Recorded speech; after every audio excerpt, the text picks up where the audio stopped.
El conversatorio de hoy está sobre la famosa pandemia o la tremenda pandemia que estamos sufriendo, sus consecuencias económicas, que pueden ser peores que la propia enfermedad, y cómo o qué herramientas tenemos disponibles en nuestra legislación civil y privada para, por un lado, colaborar como profesionales ante este problema, mediante medios telemáticos, tratando de que el sistema siga funcionando aunque no se cuente con la presencia física de la gente, y después los problemas legales que van a venir.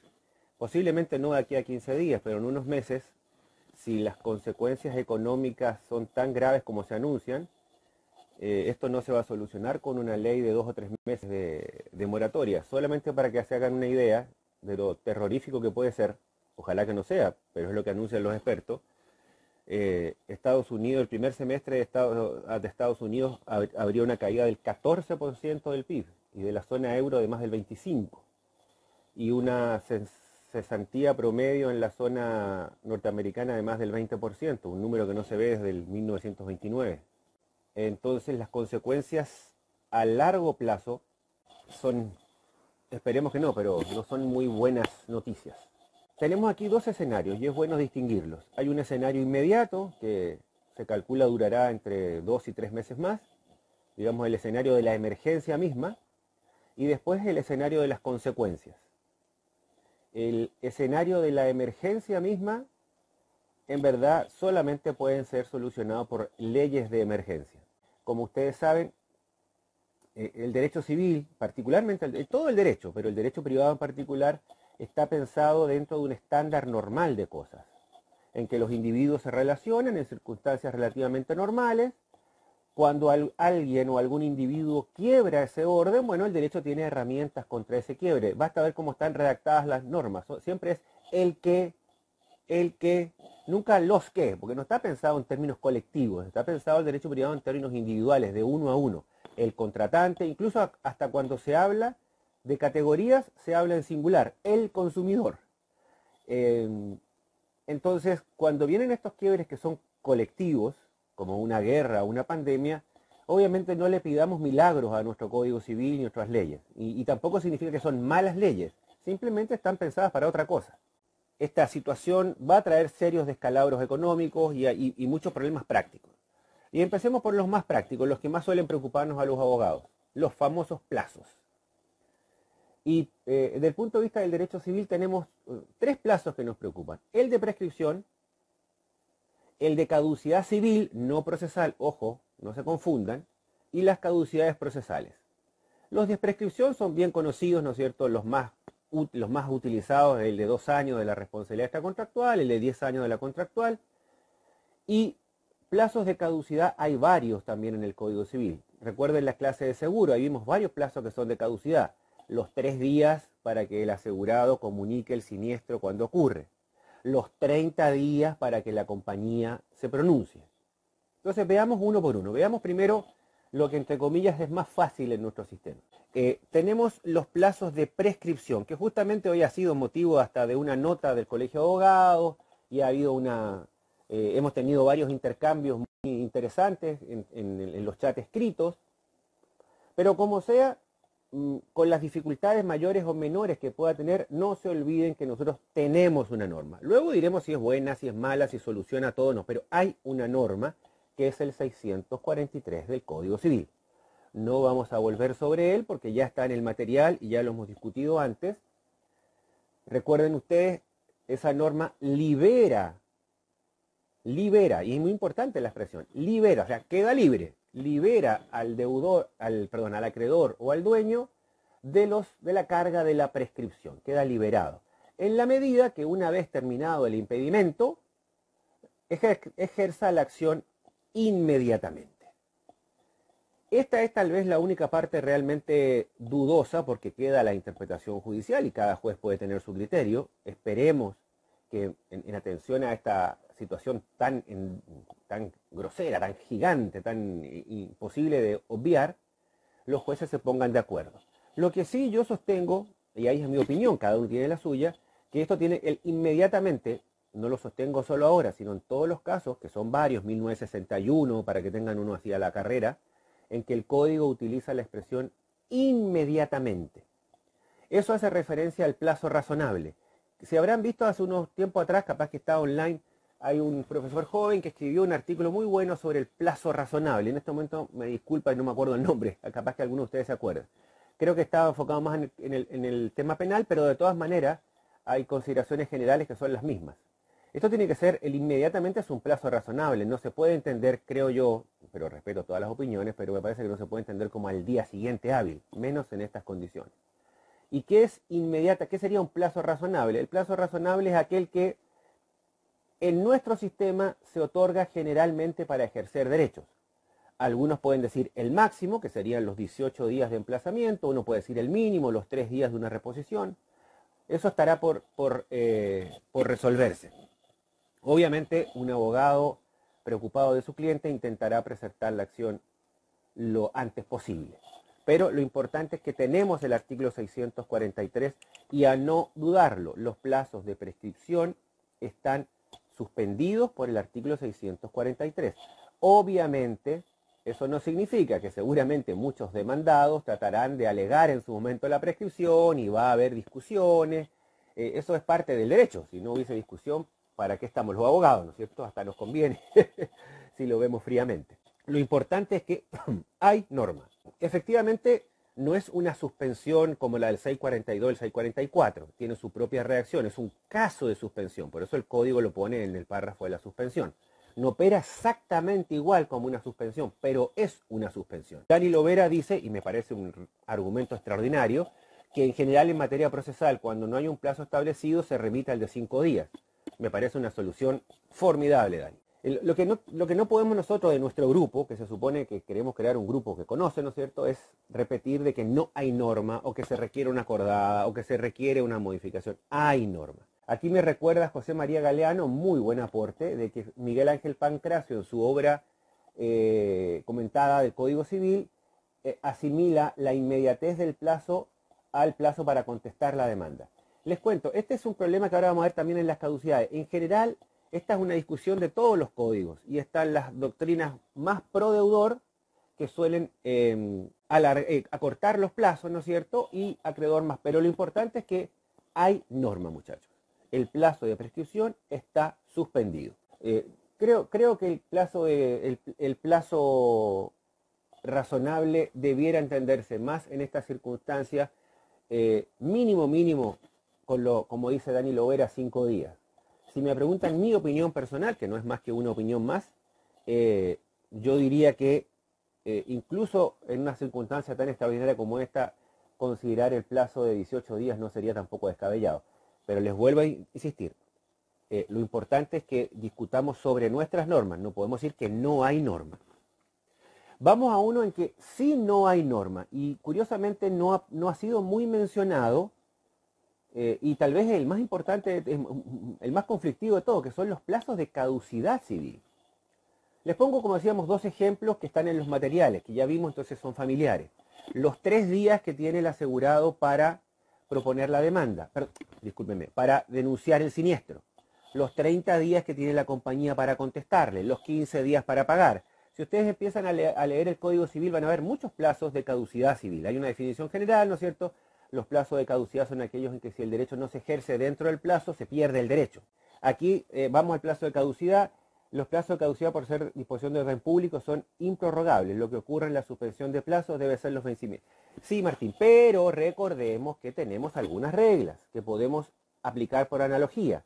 El propio 1590, ténganlo a la vista, sobre todo abogados que tengan que en el futuro defenderse de una caducidad civil, no procesal, estamos hablando de la caducidad de derechos.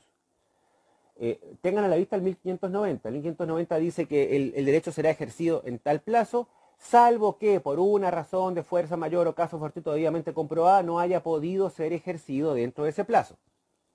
Atendamos bien. Yo creo que en vez de preocuparnos tanto por el tema de la prescripción, que está en el 643, detalles más, detalles menos resuelto, estos plazos de caducidad procesal, por ejemplo, ¿qué pasó si una persona chocó ayer e intenta comunicarse y está en cuarentena, no puede denunciar el siniestro, llama a la compañía, el teléfono no está funcionando, funcionaba o no funcionaba, la cuarentena, cuál es el efecto legal, ¿se entiende? En los plazos de caducidad creo que van a ser los más conflictivos en las próximas semanas, posiblemente. Mi criterio personal es que es perfectamente posible aplicar la regla, ustedes saben, en materia civil la analogía es la reina, ¿no es cierto? Donde existe la misma razón, debe existir la misma solución, dice la analogía. Artículo 1590 podría ser una regla perfectamente extrapolable a cualquier situación en que el interesado demuestre que no pudo ejercer los derechos por este caso fortuito o fuerza mayor. Aquí Hugo Portillo dice, profesor, en caso de demandas iniciadas, por ejemplo, en febrero, con prescripción en abril, que no fueron notificadas porque el demandante dijo en su momento que llegaba tranquilo. Ah, te entiendo, claro, la demanda está presentada pero no está notificada. El plazo de prescripción siguió corriendo y va a aplicarse la regla, debería aplicarse por analogía al 643. Ahora, ahí sí que yo creo que tienes que notificar al día siguiente hábil, inmediatamente, atenti con eso. Pero bien, alguien podría decir que fue su negligencia no notificar en un plazo razonable desde la presentación de la demanda. Ojo, es muy buena la pregunta de Hugo Portillo, véanla en el chat. Repito, la demanda se planteó antes de este problema, no se notificó, con lo cual no se interrumpió la prescripción y viene este problema. Me da la impresión que hay que aplicar igualmente al 643 porque el plazo estaba corriendo. Bueno, avancemos. Entonces tenemos, recapitulemos, plazo de prescripción civil 643. Plazos de caducidad no procesal, de caducidad civil, ejemplo 1597, 1589. No tenemos una norma similar al 643, pero tenemos varias normas, por ejemplo 1590, que aplican, además de una cosa de justicia y sentido común, si ha habido un caso fortuito y el derecho no se ha ejercido, aunque es cierto lo que por ahí comentó algún colega del carácter de orden público de la caducidad, pero en una situación extrema como esta. Buenas noches, Claudio. ¿Está claro? Entonces tenemos, repetimos, prescripción 643 con el problema de qué se entiende por inmediatamente determinado el impedimento, caducidad, plazos no procesales, una solución similar al 1590, y caducidades procesales, evidentemente hay una cosa de sentido común, los procesos, no hay forma de hacer vivo el impulso procesal, los tribunales están cerrados o limitados. Sin ánimo de parecer irrespetuoso, me parecería totalmente descabellado que algún juez considere, por mucho que ciertos procesos hayan quedado con posibilidad de avanzar por determinado, porque la mesa ha entrado o lo que sea, en estos momentos el impulso procesal está detenido, tanto procesalmente hablando en los procesos, por tribunales cerrados, como por una cuestión de hecho. Hay cosas más importantes que ocuparse. De manera que me parece que las caducidades procesales no van a ser problema, salvo por ahí, y esperemos que sea la excepción, algún magistrado que aplicara un criterio muy poco riguroso con esto. Recuerden ustedes que la caducidad parte de la idea de que quien tenía el impulso no impulsó, y aquí no hay posibilidad de impulsar. A mí me parece sumamente claro. Hola Enrique, ¿qué tal? El doctor Mercado comenta, si demanda se presentó antes de la suspensión, pero no fue providenciada, lo mismo que preguntaba antes Hugo Portillo. A mí me parece, Enrique, que se aplica la misma solución del 643, salvo, obviamente, que la prescripción se hubiese producido, porque no se notificó antes de que sobreviniera este caso fortuito. Juan Emilio Arce dice, ¿se podría realizar una notificación extrajudicial como una telegrama colisionada para interrumpir la prescripción durante la suspensión? Es que ya está interrumpida, Juan Emilio Arce, 643, ya está, o sea, suspendida es en realidad la palabra, ya está suspendida. Sí podría ser, pensando en esta discusión que puede haber después sobre qué se entiende por inmediatamente después de terminado el impedimento, sí podríamos, tal vez el telegrama te podría servir como una manera de demostrar tu intención de proseguir, podría ser, pero no me parece que sea necesario. Aquí David pregunta, se inició el juicio en febrero, no salió la providencia de inicio, pero el pagaré vencía el 24 de marzo de este año. ¿Cómo quedaría? Lo mismo que decíamos. Habría que ver si al 24 de marzo, creo que a esa fecha ya estaba, obviamente al 24 de marzo, estamos hoy, claro, ya está corriendo la cuarentena, el plazo está suspendido y tendrá que notificarse, al igual que dice el C43, inmediatamente después de concluida, esperemos pronto, esta situación. Santi Gadea aclara además, y es un buen comentario también, que no se olviden que la caducidad se interpreta siempre restrictivamente, es una manera de terminar el proceso sin sentencia, o sea, es una institución no deseable.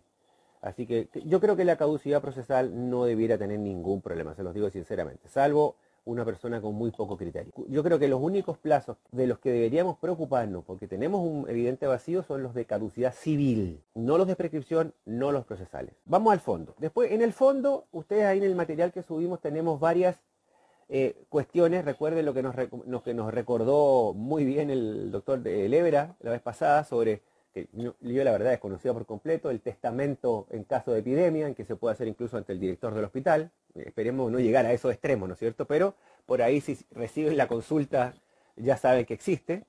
No es necesario llevar un escribano, que seguramente no va a querer ir para no contagiarse. Así que no es un mal dato, ¿eh? Es un poco cruento, pero no es un mal dato, un muy buen aporte.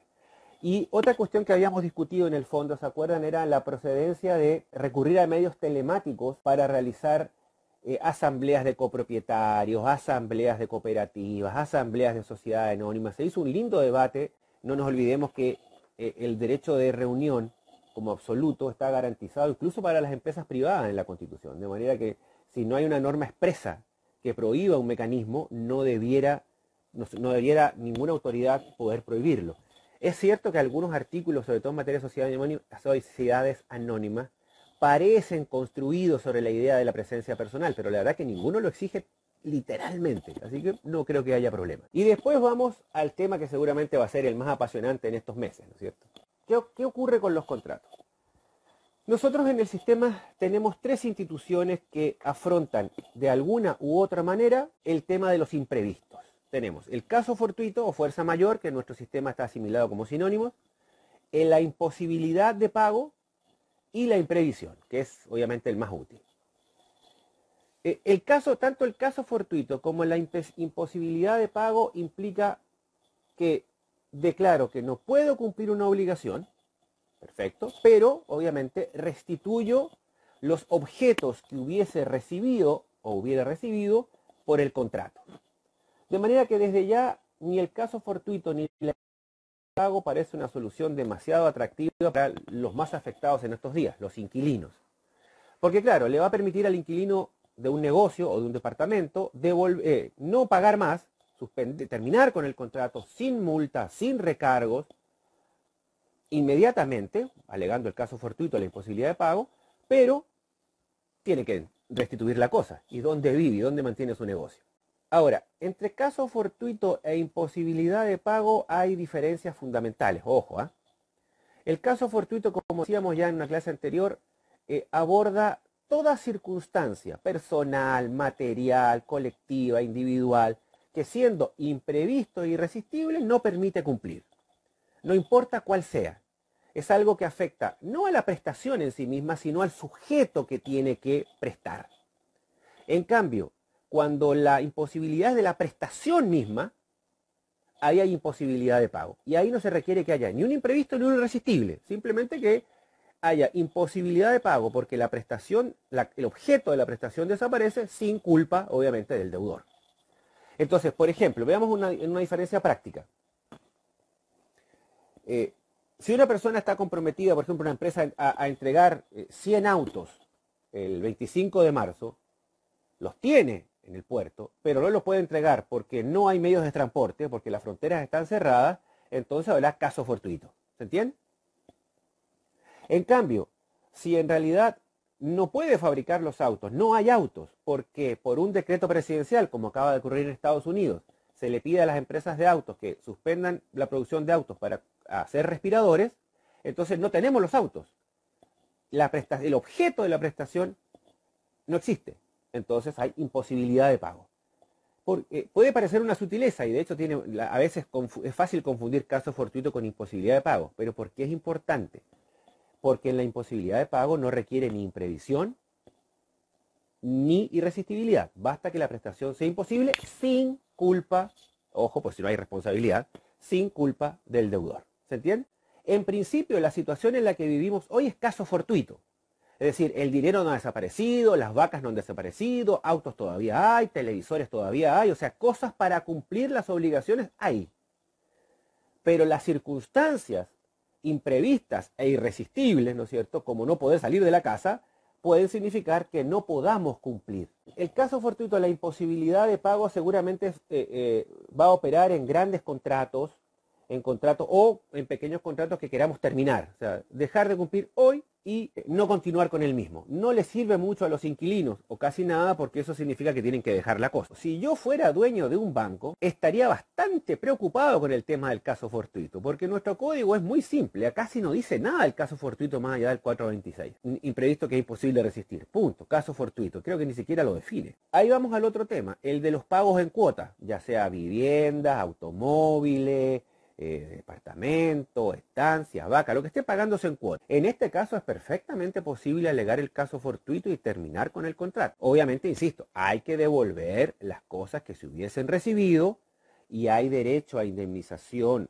del otro contratante por los deterioros sufridos por las cosas y tiene derecho a retener las cuotas que hubiese ya recibido por el uso de las cosas. 728, 729 y 30 del Código Civil. Los detalles de los artículos y demás, para no alargar, están en el material escrito. Y ahí aparece la imprevisión. La verdad que la imprevisión parece ser la figura a aplicar cuando uno quiere conservar el contrato. Si hoy uno quiere terminar con el contrato, la verdad que tiene el caso fortuito servido en bandeja de plata, con las salvedades que hemos explicado. No crean que solamente los bancos, por ser solidarios, están dando 3 meses sin mora, 3 meses sin cobrar. Yo creo que estarán preocupados, porque si empieza una masiva alegación de caso fortuito para no pagar los créditos, el 426 es bastante claro. María Pía dice, el 426 establece una excepción cuando el deudor asume las consecuencias del caso fortuito. Claro, habría que ver si si en un contrato yo asumí las consecuencias, en realidad renuncié al caso fortuito, ¿no es cierto? No está muy bien redactado nuestro código en eso. Lo que mismo que vamos a ver si se aplica la imprevisión. Y, como decíamos, la figura que está pensada, diseñada para casos como estos, cuando yo quiero conservar el contrato, pero adaptarlo a las circunstancias actuales, es el caso de la imprevisión. Con la teoría de la imprevisión, en realidad nuestro código dice, 672, que el deudor puede demandar la resolución del contrato y que el acreedor demandado es el que puede ofrecer la modificación para ponerse a resolución. Sin embargo, algunas sentencias que tenemos y la opinión del doctor Martínez Simón en sus libros, en base al principio del que puede más, puede lo menos, ha dicho que el deudor no necesita demandar la resolución, puede demandar derechamente la modificación del contrato. Contará brevemente, porque es un hecho público y notorio lo que está sucediendo, explicará muy bien cómo esas circunstancias le afectan al contrato, a la prestación que tiene que cumplir por ese contrato, porque se ha hecho excesivamente onerosa, demasiado cara, y dirá, yo la puedo cumplir, quiero cumplirla, pero atenuada de tal manera, extender en cuotas, reducir los intereses, reducir el monto. Lo más importante a tener en cuenta, lo fundamental a tener en cuenta, en la imprevisión son dos cosas. Primero, que en este caso no hay ninguna duda que hay un imprevisto, que cambia una serie enorme de circunstancias. Y aquí no tenemos ningún problema teórico, es un problema colectivo. Recuerden lo que vimos en la clase anterior, que nuestro código no es claro si tiene que ser colectivo o no, porque no dice generales como el resto de los códigos, pero acá no hay duda que es general, nos afecta a todos. No hay duda que son cambios de muchas circunstancias concatenadas que van a seguir cambiando, y no hay duda que muchas prestaciones con esto se van a hacer excesivamente onerosas o van a rozar la imposibilidad. Entonces no hay ninguna duda de la aplicación del artículo 672. El demandante elegirá si pide la resolución o pide la modificación. Veremos qué dice el acreedor y será el juez que resuelva. La duda que a mí me surge, que no está claro para nada, es el rol del juez en la imprevisión. Ahí faltaría una aclaración, porque dice que uno demanda y el otro se puede oponer proponiendo sus propias modificaciones. ¿En qué sentido? Si el juez tiene que optar entre la versión que propone modificar el demandante y la versión de la modificación del demandado. Durante el demandado, obviamente podemos imaginar que el demandante quedará una modificación del 50% y el demandado ofrecerá modificar 10% no más. ¿Puede el juez no tomar ni el 50 ni el 10, sino su propia versión de la modificación? ¿Se entiende? 30%. O sea, el demandante pidió rebaja de las rentas de 2 millones a 500.000 guaraníes por las nuevas circunstancias. El demandado dice, no, yo estoy en conteste de que tenemos que reducir porque es muy caro. Entonces dejémoslo en 1 millón, 1,5 millones. y podría el juez tomar o el millón de uno o el millón y medio del otro, o podría elegir una posición intermedia, el millón 300, por ejemplo. Pero la verdad que a mediano y largo plazo, salvo que modifiquen la ley, la única salida para los alquileres es la demanda, salvo que haya como un acuerdo, ¿no es cierto? Es la demanda por imprevisión, no hay otra.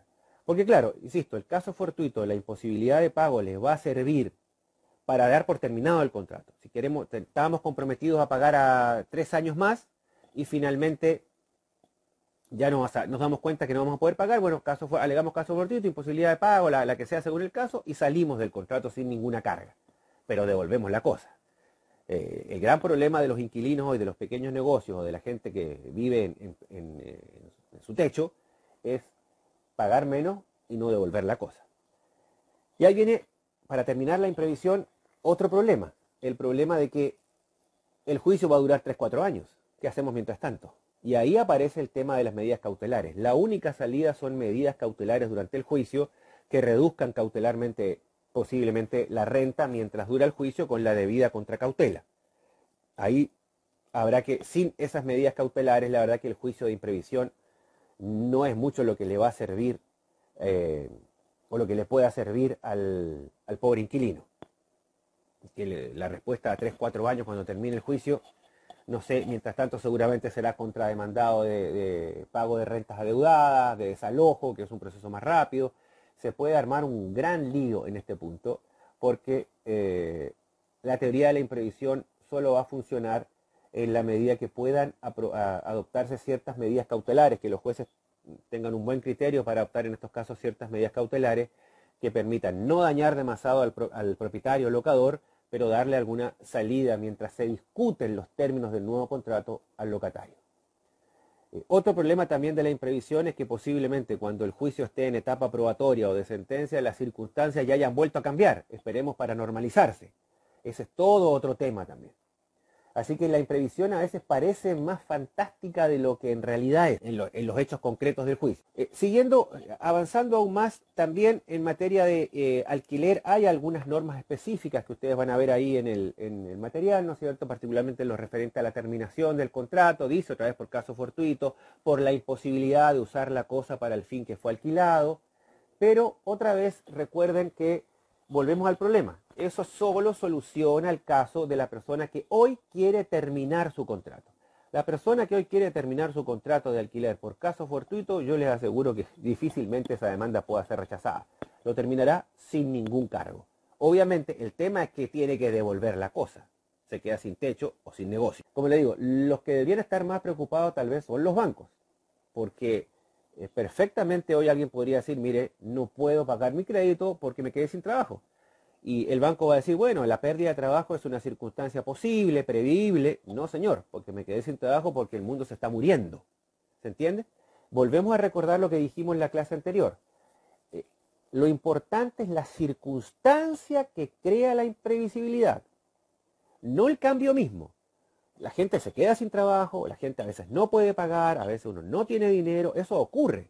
A veces los contratos son mejores o peores, a veces uno le erra, hizo en dólares, debe haber hecho en guaraní. Esos riesgos negociables, los riesgos propios de contraer deudas, no crean imprevisión.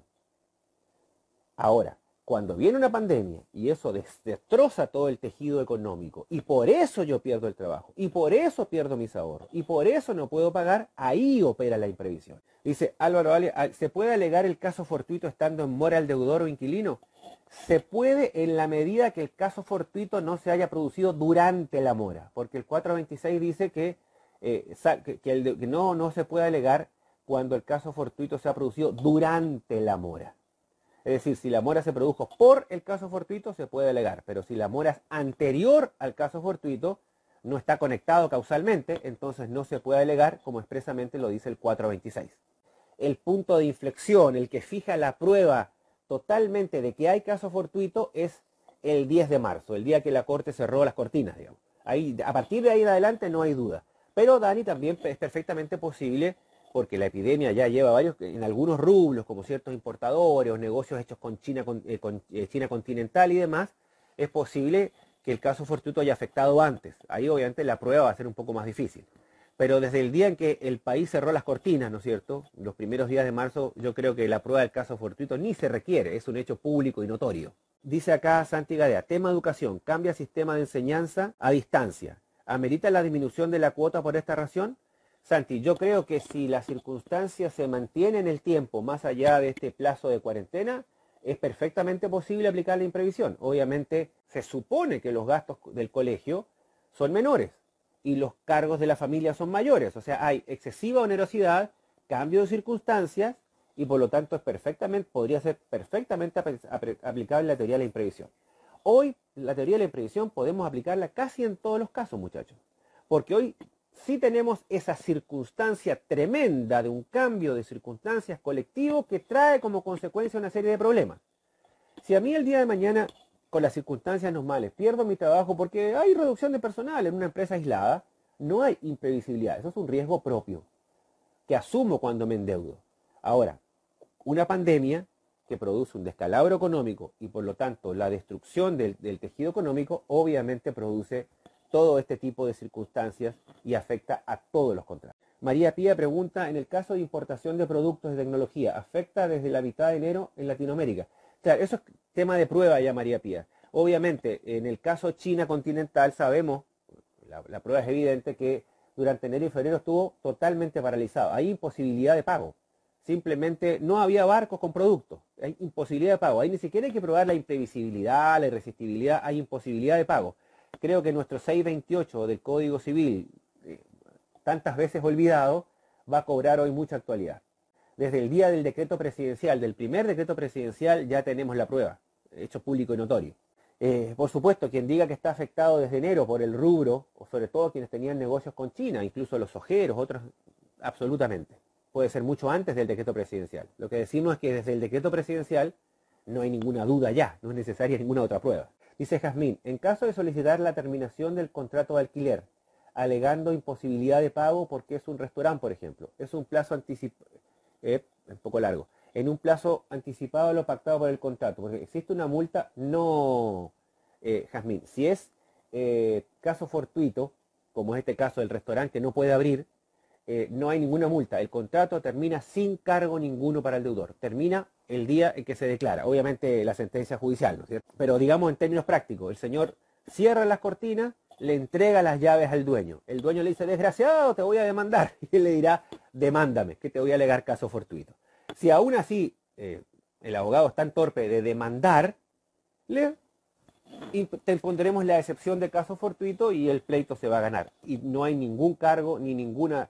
Para el que quiere terminar hoy el contrato e irse para su casa, cambiarse de casa o dejar el negocio, el caso fortuito absolutamente le ampara sin ningún cargo. Fátima dice, en caso de haber pagado la totalidad de un curso, colegio o otra institución y el mismo se realiza de modo virtual, ¿correspondería también la devolución de los montos si se reducen para los que pagan?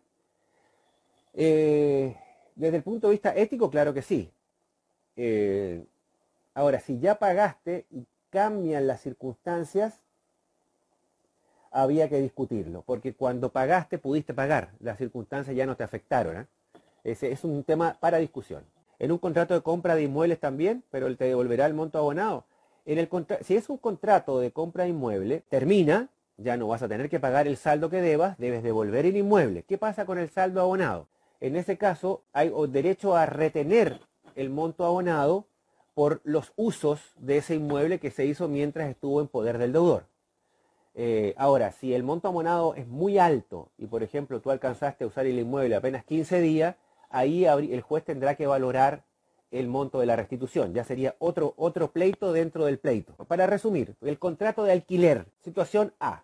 El inquilino quiere irse hoy. Esto no da para más, dice, me voy a mudar a un departamento más chico, me voy con mi mamá, me voy con mi hermano, o el dueño del restaurante, como ponía el ejemplo, creo que Laura, lo quiere cerrar. Cierra y le entrega las llaves al dueño.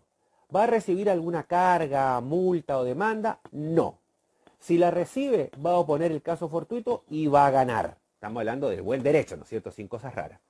¿Se entiende? Se va. Ahora, la persona se quiere quedar, quiere seguir siendo inquilino, quiere seguir viviendo en ese departamento, quiere seguir teniendo su negocio ahí, pero quiere adaptar el precio a la nueva realidad. Lo puede hacer a través de la teoría de la imprevisión. Problema, que eso el juicio puede durar muchos años.